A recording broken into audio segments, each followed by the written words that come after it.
a lot of stuff on Vide Coding. I don't know if you guys been watching what Vide Coding is. Vibe coding is kind of interesting.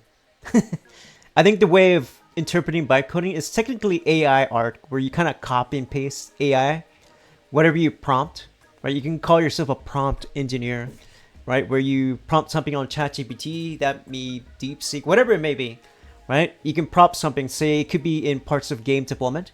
For example, if you want to make the player, move from one position to the next, or have an enemy AI, you can use ChatGPT or DeepSeek. I think it's good. I use ChatGPT often. Sometimes I use it for coding, and sometimes I don't. For example, if I get stuck on something, I kind of like Google it, or I kind of like look on, Stack Overflow, right? Everybody knows Stack Overflow. If you do coding, you know Stack Overflow. I know. I know they mentioned it's kind of like an imposter, kind of like sort of thing of saying that you code, but the reality is it's impossible to know everything about coding, right? You sometimes forget like what kind of code you want to write, and you go, wait a minute, what? How is this variable? How does this vector 3 work? Or how does this rigid body work? How does velocity work? You're not gonna remember everything. It's just you can't do it. It's really difficult. You can have like a cheat sheet and kind of copy and paste it, but that would be the same exact thing, right? I think the important thing to use with ChatGPT, or really anything you're kind of copying from AI, is to have an understanding of how it works. I'm not saying you don't need to use AI. I think you should definitely use AI. Me as a coder, I definitely use AI, and I tell everybody, it's like, yeah, just use AI, just put it in ChatGPT, right? I always tell everybody that. And I think that's really the best way of doing it. Next game, Jen, by plane. See a walkthrough of AI trying to beat another AI. You know what? By plane would be really funny to see. I would like to see that by plane, where you get train the AI to play a game and to see how far it can beat it, just for you. And you know what? That's really good that you mentioned that, because by plane for any game can help you better find bugs, right? Because AI is not gonna know what to do. Maybe it's not gonna try different things, right? Maybe AI might try to do dumb things like fall in the water or do crazy things that you really didn't think a player would do, and you can find a lot of bugs that way. So you know what? AI plane, I like it. I like that a lot. I think AI plane is gonna be the new thing, and it's gonna definitely help a lot of game testers to figure out where the bugs are. So yeah, do not knock it down. I think it's a great idea. It's a good way to find bugs, and you don't have to bother the player, and then you have to go, oh wait, I found the bug right here. AI found it. So yeah, I think the next generation of things is definitely going to be more AI heavy. I am looking forward to some more AI stuff. I think it's going to be great, and I do see more AI playing and more people using AI. I don't think you should not discount AI. You should definitely use it as a tool and have a better understanding of how to use it.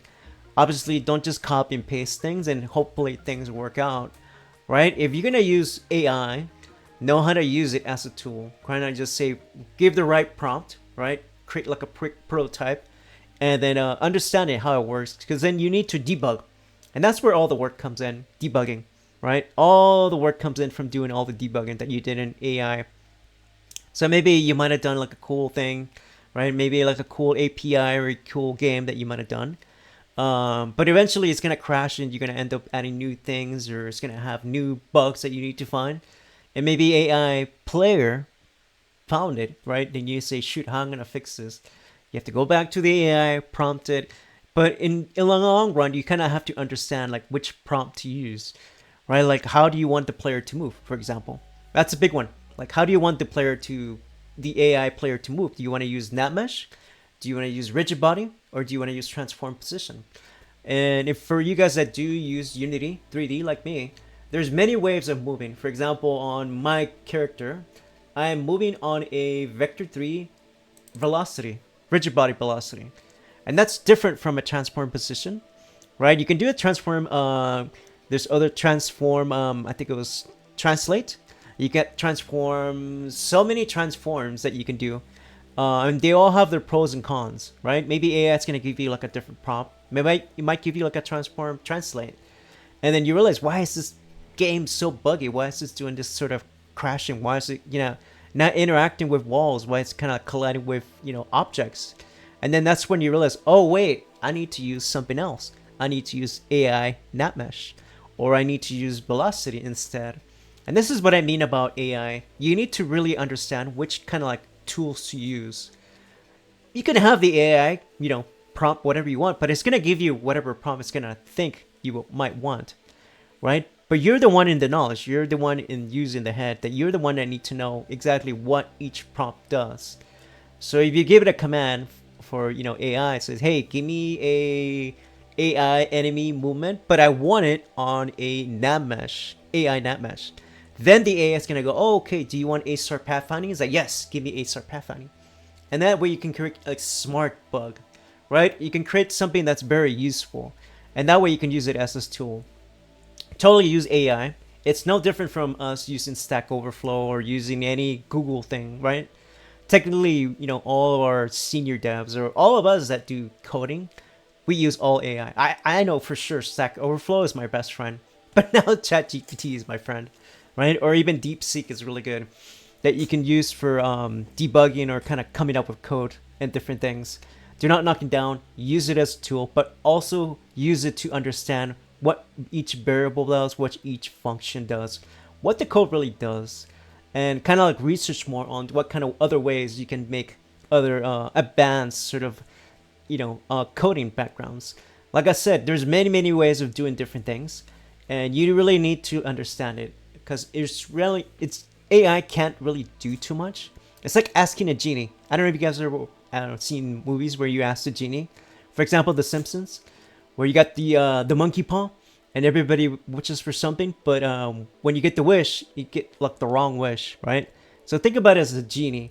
You need to prompt it exactly the way you really need, right? You want mustard on your sandwich. You want like ham, cheese. What do you want? That sort of thing. So you need to be very careful when you use AI. Definitely know how to use the prompt more accurately. Have a general knowledge. Just think about it as your personal genie that you're asking a wish, right? You say, oh, I want this from my game. I want to make $1 million from my game. And, ChatGPT is just going to give you whatever they may think that might be worth $1 million, right?